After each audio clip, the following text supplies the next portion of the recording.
Olá, investidores! Sejam bem-vindos a mais um vídeo do nosso Panorama Matinal, onde você fica sabendo tudo o que está acontecendo no Brasil e no mundo, questões que impactam os seus investimentos e, é claro, a cotação das suas commodities, sejam elas soja, milho ou trigo. Pessoal, vamos dar uma olhadinha como é que ficou os gráficos no dia de ontem. Para o petróleo, a gente teve aí uma alta de 2,17%, petróleo que oscilou bem durante o dia, está subindo mais, caiu para casa de 1% e acabou fechando o dia com 2,17%. Algumas questões lá no canal de Suez, lembrando, tínhamos ataques aí de grupos extremistas atacando navios comerciais e agora a gente tem uma resposta dos Estados Unidos e também da Grã-Bretanha ali para cima desses grupos que conseguiram atacar alguns navios de rebeldes, né? E a gente tem então uma escalada nessa tensão. Hoje o petróleo sobe mais 2,88% no momento devido a esses desdobramentos, mas a princípio forças aí pacificadoras tentam retomar o controle desse canal. Lembrando que muitas empresas estão mudando as suas rotas, tirando o canal de Suez, fazendo a rota do Cabo da Boa Esperança, que acrescenta aí um custo de frete e também, é claro, um tempo a mais. Os navios, para saírem dos Estados Unidos e chegarem na China, aumentam a sua rota em 10 dias de ida e 10 dias de volta. Isso impacta muito na cadeia de fornecimento global. Olhando para a parte de óleo de palma, a gente teve ontem uma alta de 0,98% e hoje uma alta de 1,63%. Para o óleo de soja, a gente teve uma recuperação, ontem subiu 0,97% e hoje aí uma alta de 1,58%.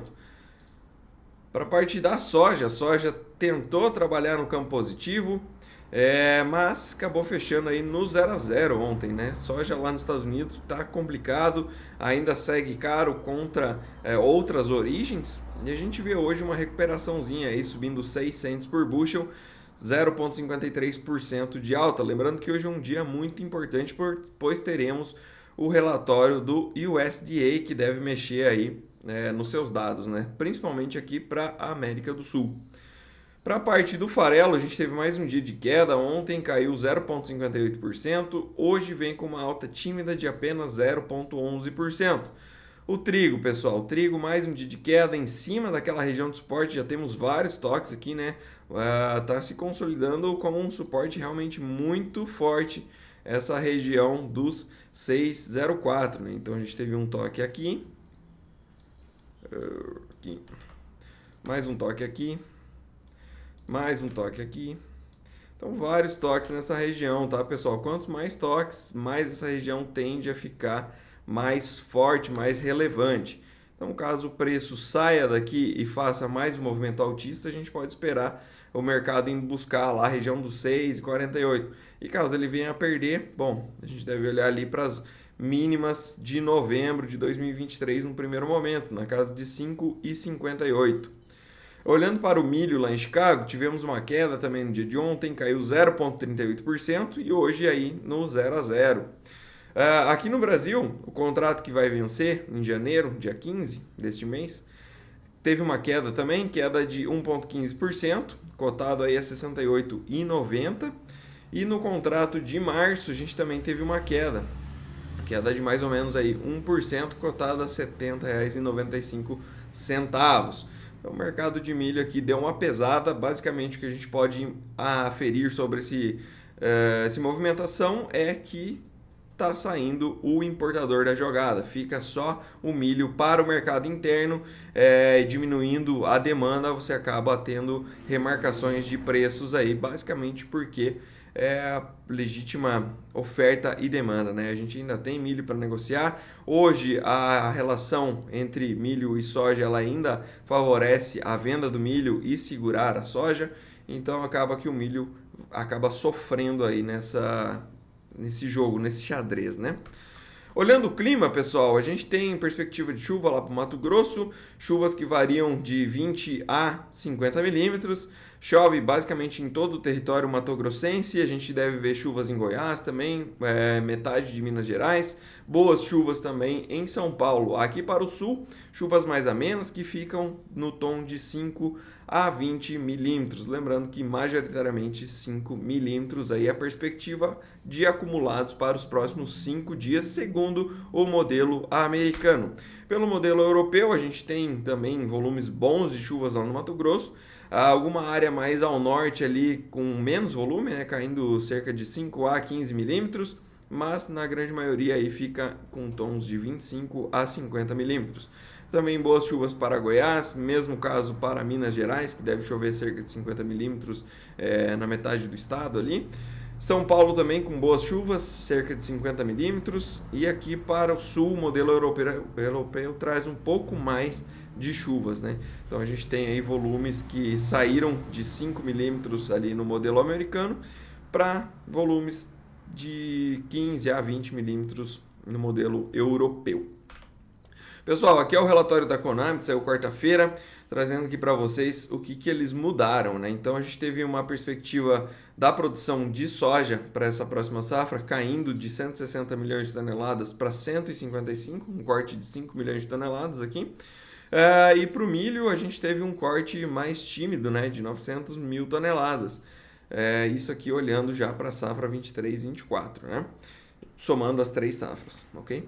Então, perspectiva aqui que o milho não mude tanto assim. Porém, isso aqui não sei. Eu acredito que ainda vamos ver revisões, porque muitos produtores não se prepararam para plantar o safrinha. Claro, algumas regiões, como aqui na nossa região no oeste do Paraná, colhendo antes vai permitir uma janela muito boa para o plantio da safrinha. Provavelmente vai escapar aí de possíveis problemas climáticos, como geada, né? Algumas outras regiões, principalmente no Mato Grosso, vai diminuir bastante a área. Então essa redução de apenas 1 milhão de toneladas aqui, ela não me parece fidedigna. Até porque quem plantar deve plantar com uma qualidade de milho inferior, deve investir menos em tecnologia no milho e isso resulta em uma produtividade menor. Acumulando isso a uma redução de área, essa produção final aqui, ela me parece um corte muito tímido de 900 mil toneladas, é muito pouco. Se for realmente isso, a gente deve ter um programa de milho realmente muito grande e a perspectiva para exportação ela também diminuiu para o próximo ano, ficando aí para casa de 43 milhões de toneladas, bem abaixo do que a gente está vendo esse ano, que deve fechar aí próximo de 55 milhões de toneladas, né? A Bolsa de Rosário também fez remarcações nas suas projeções. Então, para o milho lá, eles estão projetando uma produção de 59 milhões de toneladas e 52 milhões de toneladas para a soja. Bons números aí para a Argentina, o mercado ainda segue meio cético com essa produção de milho em 59, estima um pouco menos, 55 até 57, mas 59 ainda está fora das outras casas de análise, né? Então vamos ver aí o que o USDA vai trazer no dia de hoje, né? Pessoal, ontem a gente teve publicação da inflação lá nos Estados Unidos, ela veio em linha, então a núcleo veio em linha com o que o mercado esperava e também com o último dado se manteve estável. Esse é um dado que por si só mostra a resiliência da inflação em cair devido aí ao aumento da taxa de juros, que já estão altas há bom tempo, né? Então, o mercado ele ficou meio cético no primeiro momento, chegou a cair bem lá fora, aqui no Brasil também caiu bem. A gente teve publicação dos dados de emprego nos Estados Unidos e eles vieram também com menos desempregos, menos pedidos iniciais por seguro-desemprego, ou seja, menos pessoas estão sendo demitidas. E isso é um contraponto, né? Porque você tem mais pessoas consumindo, a inflação tende a realmente ficar estável ou mais alta. Seriam fatores negativos, mas o mercado no final acabou recuperando e fechando perto do positivo. E a gente tem, olhando aqui para a Fed Watch Tool, que seria basicamente as apostas de como que o mercado está enxergando lá para frente. E a gente tem aí para março que majoritariamente aí o mercado acredita que deva haver um corte de 0,25% na taxa de juros. Uma semana atrás estava em 64% as expectativas para esse corte 0,25%. E agora subiu 6 pontos percentuais, né, indo para casa dos 70%. Então o mercado segue confiante de que teremos cortes na taxa de juros lá nos Estados Unidos. Olhando, pessoal, agora para as bolsas, né? A gente tem uma Ásia-Pacífico majoritariamente em queda no dia de hoje, com exceção apenas de Japão, que sobe 1,5%. Destaque de queda aí fica entre Hang e o índice Kospi, que é da Coreia do Sul, caindo 0,6%. Lá na Ásia segue muito difícil para a China, os estímulos, como eu comentei no vídeo de ontem, não estão sendo suficientes, ninguém quer tomar crédito porque não acreditam no rumo da economia. Ontem a gente também teve uma empresa, a maior empresa de abate suíno lá na China, dando um calote mínimo, mas atrasando os pagamentos aí sobre as suas debêntures, ou seja, quando a empresa precisa captar dinheiro, ela emite títulos de dívidas e ela paga com uma certa periodicidade. E neste caso, essa empresa ela atrasou o pagamento desses juros, o que não é um bom sinal, tá, pessoal? Então, China segue complicado, fechando a semana já com queda, então as 2 semanas do ano fechando em queda lá para a parte das bolsas na China.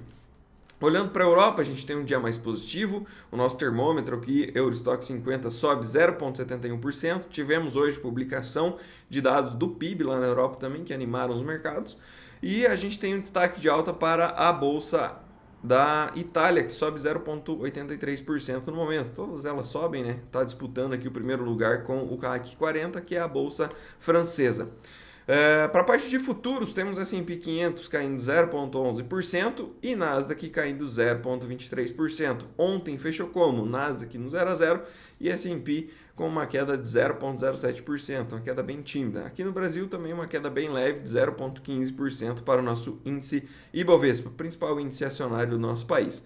Enquanto a gente fala, pessoal, o petróleo já dobrou aqui, ó. Só a cotação, tá? A gente estava falando no começo do vídeo de 2% de alta, 2 pouquinho, né? Já está em 4,29%. Então, bem forte aqui esse dado, deve puxar a Petrobras para cima. Na parte de commodities não agrícolas, a gente tem os metais, parte de ferro lá na China, bolsa de Dalian, caindo 1,76%. Contraponto negativo aí para Vale do Rio Doce. Na parte de dólar, pessoal, temos um dólar mais forte hoje contra as moedas de países desenvolvidos, subindo 0,15%, e um dólar mais misto e praticamente neutro aqui, né, contra moedas de países emergentes. Sobe forte aqui contra a Turquia apenas, subindo 0,44%. O restante muito próximo do 0 a 0. Olhando para os dados, pessoal, na agenda de hoje, como eu comentei com vocês, tivemos dados de PIB lá em Londres e esse PIB aqui eu acho que acabou animando, né, o mercado. O mensal saiu 0,3% com a expectativa de 0,2% e também contra o anterior de menos 0,3%. Tá? Então isso aqui animou o mercado lá na Europa e trouxe aí todos eles para o campo positivo. Inflação lá na França também ficou igual, a perspectiva do mercado.